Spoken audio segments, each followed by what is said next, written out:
everyone, welcome to the Witching Week. Today is episode number 40 and I'm your host Ren. So welcome back everybody, it's Friday again, it rolls around so quickly. Today I'm drinking hot chocolate and I'm going to actually try to aim to finish this time around. Obviously it's difficult because I'm talking, but the whole point of this show is for us to hang out together, have a cup of tea and to burn some incense, and I always find I've got a cold drink at the end of it, so I don't want to be wasteful, and also it's really nice for me to be able to drink it, so I'm going to try and take little sips in between and then I'll really feel like I'm chilling out with you guys. So today I'm burning some Satya Champa. So obviously it's a Champa incense. I don't know what the difference is between this and Nag Champa. And to be honest, it doesn't smell that different either, but so it's really nice. If you like Nag Champa, you'll like this one. So my apologies for not being here last week. I could have done it. However, on the Tuesday, I went to A&E. So as many of you know, I've got a condition called postural orthostatic tachycardia syndrome. And whilst there is no actual issue with my heart, it's an autonomic nervous system issue, which makes my brain think that there's a problem with my heart. However, because I've got this issue, I know when something is affecting my heart. So I think I've got an actual issue now with my heart. On top of everything else, I was having some real issues with rhythm. It's been playing up, and on Tuesday I was really breathless as well. I've been getting really breathless just doing very ordinary things and finding it hard to breathe when I'm laying down as well. So my husband put me on an oximeter because he had one from when he was quite poorly with COVID, and my oxygen was measuring somewhere around 92, 93. So he took me into hospital. But the problem is, once I rest, these sort of issues go away. So they didn't catch any of them on any of their devices and things. It's once I try and engage in a proper sort of normal everyday life that, you know, it really starts to show. So, you know, just going to the post office and stuff like that, simple activities, makes me really, really out of breath. And I'm going on a 7-day tape next week, so hopefully they'll be able to catch some of these issues. I was on a 24-hour tape not that long ago, but it's always sod's law, really. The minute they start looking, they don't see it. They really just need to have me taped up for like 3 months on end, and then they'd see the whole lot. So yeah, I decided I really, really needed to have a bit of a break. So I was taking it easy, but at the same time, I have been trying to clear some stuff. So I've still got loads of stuff from when I used to be what's called a Stampin' Up demonstrator. I used to demonstrate for a craft company. And as I've moved around as an adult, I've been taking this stuff with me and never got around to sorting it out because I don't craft anymore. And so I've been trying to sort through stuff, sell stuff, give stuff away. I'm really at a moment where, and the summer is contributing to this, I'm really at a moment where I feel like I just don't want any things. And for me, that represents freedom. It's really strange. So I'm desperately trying to clear some of my cupboards. I also am thinking of taking up a hobby, which is silversmithing. I'm not sure yet. I just don't think I've got the dexterity, but I might give it a go. So I spent the week just clearing some stuff out, doing some tidying, just pottering around and mentally just switching off from everything. So you might have noticed I've not been on Instagram for a while. I will be back. I just need some time for my own mental health, I think, just to gather myself. And I think it's really important that we do this. And also, I've just been enjoying the weather. So well, I was going to say it's early June. It would have been if I'd done the video last week, but obviously we're mid-June.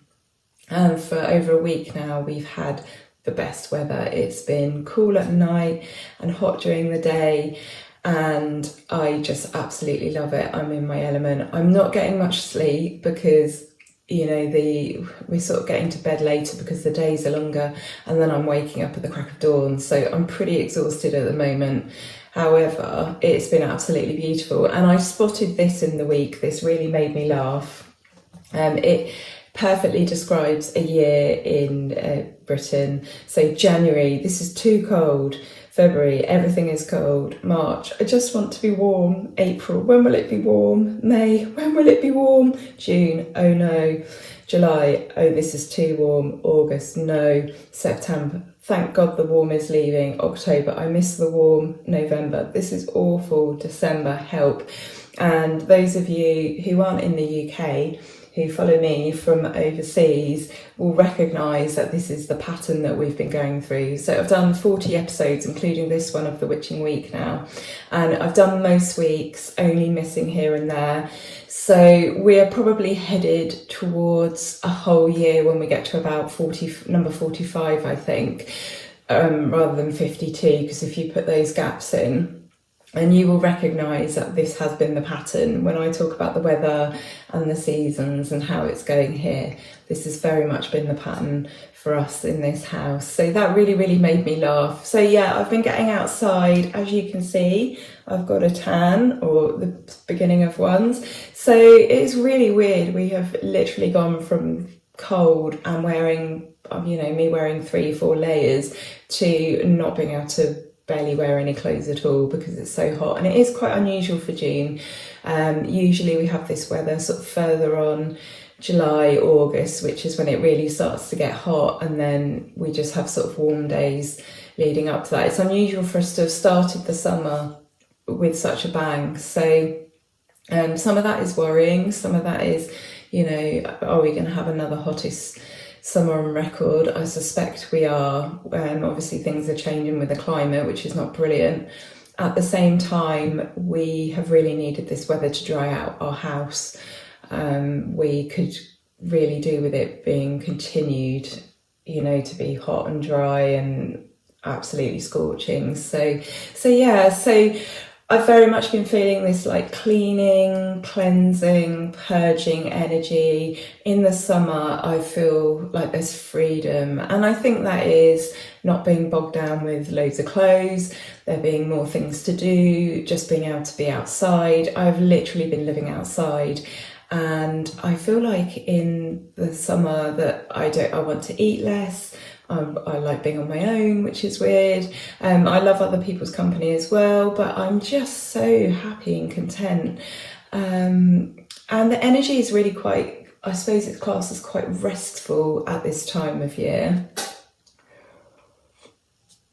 A friend said to me that there is the rush of spring, but then after that, it seems that most people take a moment to reflect while everything's sort of really verdant and full and abundant. And I guess that makes sense, really. When everything is at its most abundant, it would make sense that we take some time out to stop and reflect and take stock and have gratitude, really. It's a time for decision making and addressing and working on personal inconsistencies. And then as we move into July, the energy, the sort of power flow of the year becomes a bit more dreamy. So July becomes a good time for meditation, dream work, divination, spiritual sort of quests and objectives and things like that. So it's really nice, isn't it, sort of working with the energies of the year. I think we sort of focus very much on the actual Sabbats and festival themselves, but then forget that we can look at the year as a whole and that there is a power flow that runs through the year. So what do you think about this time of year? I think I'm going to call this episode the Litha episode, because I'm going to be talking about the summer and these energies and what it's all about. So yeah, what do you feel at this time of year? Do you feel restricted by the heat and by the weather, or do you feel freed by the weather? Are you like me and you just absolutely live for this time of year? Do you think birthday has an impact? I was born at the beginning of July, so I'm very much a summer baby, it feels. So I think that's maybe why I resonate with this time of year. My husband has a birthday in autumn. He absolutely loves autumn. I think we've discussed this before on the Witching Week, but many of you are new to the channel. So yeah, I would love to know what you think about this time of year and how people feel in relation to where their birthday falls. So in terms of Litha, summer solstice, The deity myth for this time of year is that the sun god is at his sort of highest power and peak. He's at full maturity, he's virile, he's got lots of wisdom, he's powerful. And then at the next festival, so Lunasa, he will die when the first piece of corn is reaped, is cut. So we also have, running alongside this, we have the story of the Holly and Oak King. So the Holly King is about to take reign. Now, there are lots of stories that have been told over the years in regards to the Holly and Oak King, and they do differ. So some people see that the Holly and the Oak King battle it out for the crown at the festival before the solstice.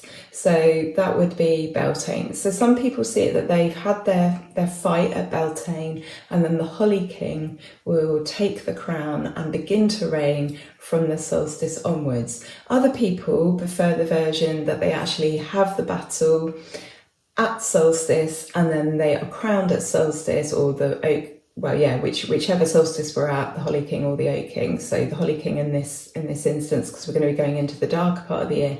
But they like the version that they have the battle at the solstice and they're crowned and they begin their reign at the solstice. So everything happens on that date, neatly cutting the wheel of the year into two. Whereas other people say that it makes more sense that they would have that battle before and then begin their reign after, so on the solstice. So I really like these old stories. So the Holly King is about to take over.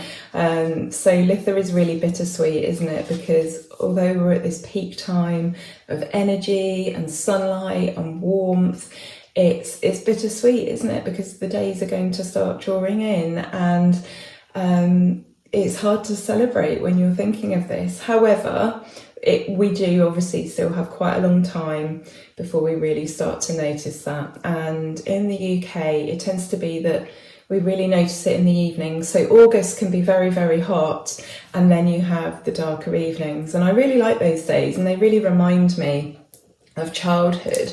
And it makes me actually think of the Olympics, and it makes me think of watching the Olympics and the athletics on the TV after a very hot day, with the windows open, and hearing my mum outside watering her flowers, just, pottering about out there before coming back in to watch the Olympics or the athletics with me. So yeah, absolutely love that part of the year as well. But obviously come August, moving into September, we can have some much cooler days. Equally, September can be very, very hot. We just don't know what we're going to get. So just to add to that, see, I'm being really good. I'm drinking my drink, but I hope you're not going to hear lots of gulping noises, but I am going to try and enjoy this with you guys today.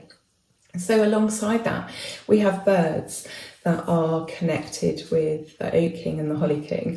So the robin is associated with the oak, and then the wren is associated with the Holly King. And the wren has lots of folklore and stories associated with it, especially in relation to Boxing Day. So if you're interested in birds and you're interested in folklore and you haven't discovered this yet, then go and check that out. Have a little search on those things.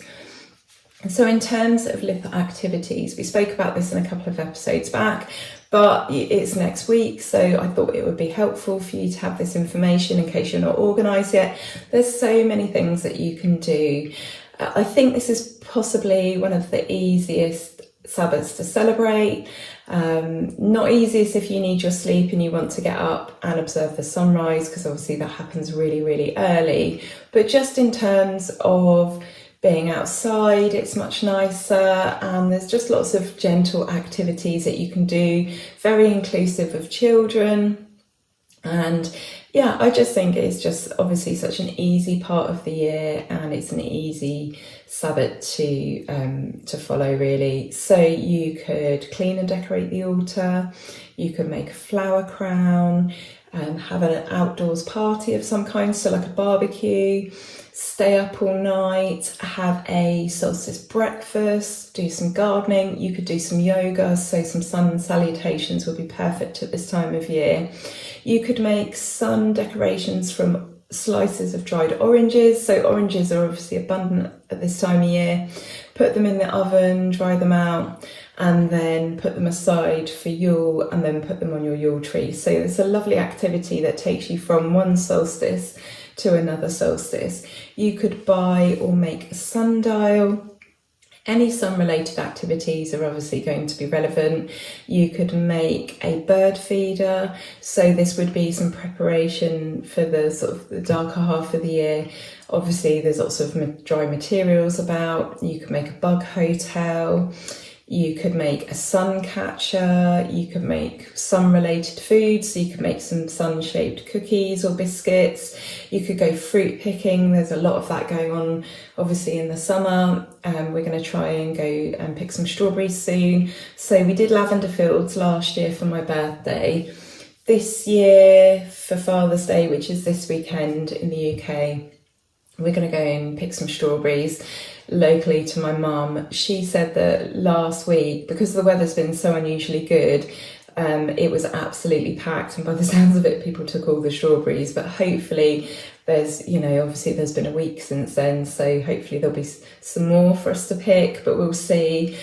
You could stay up all night and just celebrate the longer days and the fact that even nighttime just doesn't seem to get very dark at all. And then obviously if you pick a night when the moon's out as well, it's quite light out there. It just doesn't get that dark really, not like the full darkness of the winter.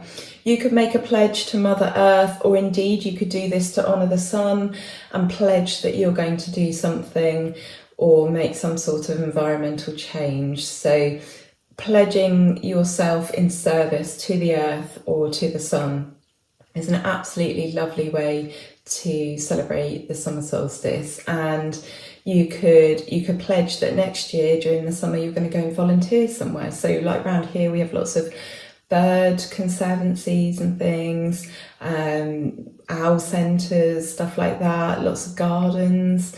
So yeah, you could make a pledge in that way. You could have a bonfire as part of your outdoor celebrations. There's so much that you could do. Basically, you know, anything summery you can do in honour of this time of year. It's like I've always said, for me certainly, because this is my path, but these earth-based celebrations, you know, there's no getting it wrong. There's just no getting it wrong. I do want to tell you about some of the celebrations that are going on. Firstly, don't forget the Wicker Man. It's the 50th anniversary. They're playing it at cinemas across the UK. It is one day and one time generally. So check that out. That is on at the 21st in most places. I don't know if there are any variations to that. I'm sure I saw that one cinema had showings on the 20th, but yeah, check that out. And so I want to talk to you about Avebury. So if you're thinking about going down to Avebury for the summer solstice celebrations, you need to be aware that there are lots of road closures. So the local council have decided, and they've been quite sneaky about this, but they've decided that they are closing certain roads to make things easier for locals and stuff like that. But if you've ever been to Avebury, it's very small, it's very tiny, and there's not really anywhere to park anyway. And basically they're closing some roads around Avebury, which are going to make it really, really difficult to get in unless you live there. So ideally you need to be at Avebury a few days before the solstice if you're going to. And I'm sure there's some way around it, but they're making it pretty difficult. And for me, this feels like discrimination. I'm sure the people of Avebury, some of them do get a bit frustrated and a bit tired with these celebrations. However, don't live there. If it's that difficult, then obviously we're all free to move at any point. And I know that sounds a bit flippant, but it is a special place. This is the way of our people, and I think it's really important that we keep these things going. So I can see both sides of the coin, but anyway, check that out, have a look online. I think the road closures are quite comprehensive. I had a brief look, I can't remember off the top of my head, but if you are thinking of going to Avebury for the summer solstice, then you do need to do a bit of digging and a bit of research. I think that they are going to have the campsite open, but not for campers. So one, you're going to struggle to get in with some of the road closures, and then two, they're going to have, I think, tent camping possibly, but it's the tiniest patch. And if you are perhaps older or disabled and you've got a van, then you're going to struggle because you're not going to be able to park anywhere, and so you're going to struggle. So check that out. But the plan is as follows. So Saturday 17th of June, which is tomorrow, there is the Ladies' Circle at 1 o'clock. Now that was always held in what's called the Moon Cove. I don't know whether that is, I should imagine it just says 1 o'clock Ladies' Circle. I'm just sharing this from a friend who is the new Archdruid of Avebury. And then at 1:30 tomorrow, we have the free and open Gorsid. So this is a circle that anybody can go join, or if you're just a visitor to Avebury and you don't want to get involved, you can stand from afar and watch, but you're very welcome to join that. So Sunday the 18th of June, we have the dark moon moving into Oak. So that's for all of us. Tuesday the 20th of June at 21 hours, so 9:21, there are the sunset celebrations, and after this then the King's drummers will come out and perform, and that's quite a spectacle to behold.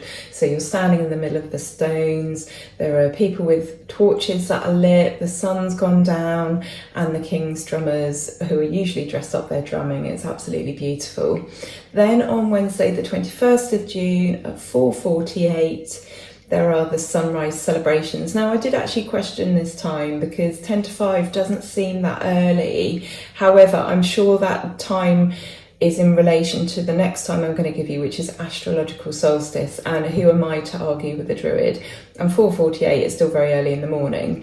So yeah, 4:48 sunrise celebrations, the morning of the 21st of June, and then at 15:58 later on that day is astrological solstice. So that is the point of solstice that afternoon.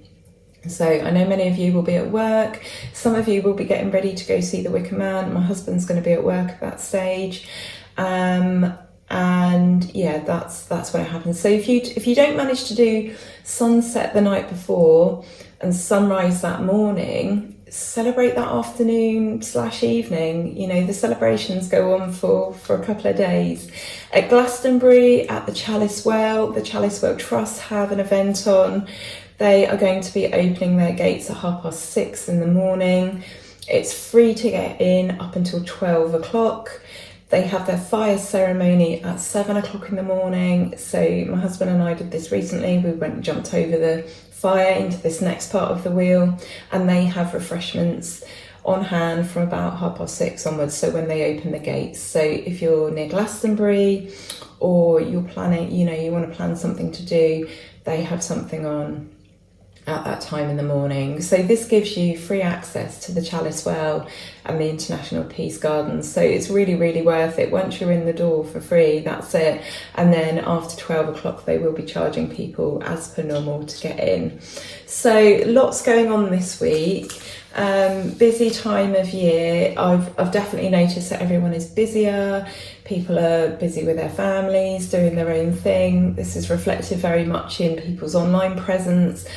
Mine, I'm sorry I've not been around, but I really think it's important to enjoy the real world, the outside world. That's not to say that you guys aren't real and that I'm not real, but I think it's important to get involved in life in the real world when we can. And so, yeah, I have been just busy with children and hearts and illness, and just, yeah, trying to soak up as much of the sun's energy and rays as possible. And I hope you guys are doing the same too. So I've only got a little bit of news after all that. I knew that would take quite a bit of time.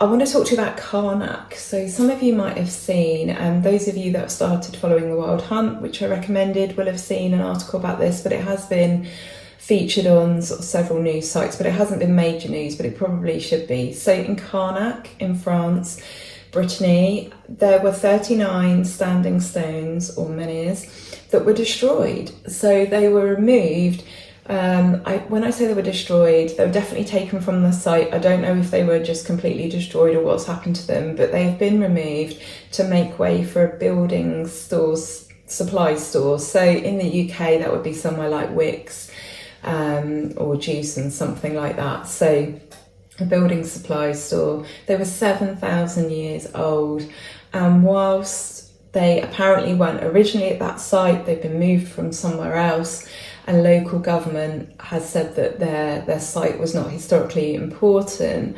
I would still say that they are important. The fact that they were moved is all part of their history. You know, they had a new site, so the local government gave this a go ahead, and obviously many people are totally outraged and just think it's an absolute tragedy. So something for you to look into. So yeah, I thought we'd do some cards next. I'm kind of aiming to keep these summer videos a little bit shorter. I think that's probably important. And then in the winter we can do the sort of the bigger sort of deep dives into things. That seems like a fair way to do things when everyone's inside, it's cold, they've got a bit more time on their hands, or hands on their time. And they got a bit more time on their hands. I thought this, you know, I was reflecting on this because I've done some longer videos recently and then some shorter ones for the Witching Week. And I think it makes sense, doesn't it, to perhaps make the most of the summer and then go into full hibernation mode in the winter, which means lots of films and TV and podcasts and stuff. So yeah, let's do some cards. How has your week been? What are you up to this weekend? I've got a blood test shortly, so I'll be whizzing off to do that. It's Friday, and yeah, that's the first thing on my list really to do. So at the moment I am filming these early in the morning on a Friday, before the grass cutting starts. I've mentioned this a lot, plus my husband has been around a little bit, although he has been out at work this week. But yeah, I have to opt to do it in the morning, and it also depends on the sun as well, because the sun comes round and just shines so brightly in here in the afternoon, and then everything's awash with light, which is lovely, but it interferes. So I don't want to wish the summer away, but in many respects I'm quite looking forward to the grass cutting season being over and the light being slightly more muted, because it means I'll be able to just do these whenever, so it does make things a little bit easier. So I decided to go for 3 cards today. That felt like the right amount to pick, and I've got the Ace of Wands, the 8 of Pentacles and the 10 of Cups, which I call the Happily Ever After card, or Happy Ever After card. But yeah, the energy for this week is very much that you have a big thumbs up for any opportunities that come your way. Of course, it's up to you to make sure that any opportunities you are given, you can make them sustainable, and you give them all of your energy and your time and your enthusiasm. And the message is also to continue to work hard, and if you're given opportunities to work hard at those, but it's the potential for a very good week. So lovely, happy, productive, energetic energy for this week ahead. So, and I think that very much reflects where everyone's at the moment. Utilities are coming down a little bit in the UK. They're set to drop from the 1st of July and then again in October. Apparently we're supposed to be going back to sort of 2018/2019 levels, maybe a little bit higher, but that would be such a relief for us. We moved in at the end of 2018, and if we go back to those kind of levels, it means we'll actually be able to heat the house in December. So I feel like there's a lot more positive and uplifting energy at the moment. And again, this might be all part of this sort of like power flow, this time of year when we get round to this sort of moment of abundance, and we really get the opportunity to be grateful and positive about the abundance in our lives. So yeah, I'm hoping that it is a really good week for you all. I'm looking forward to next week. I always find that when I take a week off from doing the witching week, I'm then a little bit rusty the following week, and also because I'm doing these first thing in the morning, my brain hasn't quite woken up, so they're not quite as polished as they had become. I realised that maybe sort of 6-7 episodes back I was doing a lot better and they were sort of a lot smoother, but I'm having to make the most of the fact that we live on a working cemetery and there are certain things that go on here that just make this filming sort of impossible, and I have to sort of work with my own issues and limitations. But it's been really lovely to be back. I'm really sorry I wasn't here last week. And yeah, I'm just wishing you such a lovely week. I look forward to seeing you next week and talking all about the solstice and what I got up to and what you guys got up to.